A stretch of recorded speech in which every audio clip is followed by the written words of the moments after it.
The terrorists raised their targeting devices and aimed at the U.S. president's private plane. Then one of them took out a powerful missile and fired it straight at the aircraft.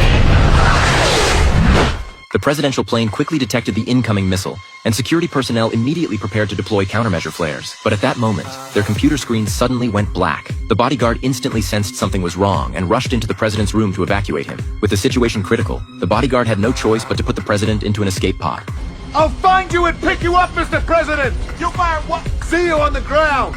He then closed the hatch and pressed the launch button. Soon, the escape pod was ejected from the plane. Subsequently, all the security personnel jumped from the aircraft. However, strangely, their parachutes failed to open. One security officer noticed something was wrong, but he was shot dead by the president's bodyguard. It turned out the bodyguard was working for the terrorists. He then calmly jumped from the plane. At the same time, the missile fired by the terrorists brushed past the bodyguard and instantly struck the president's plane.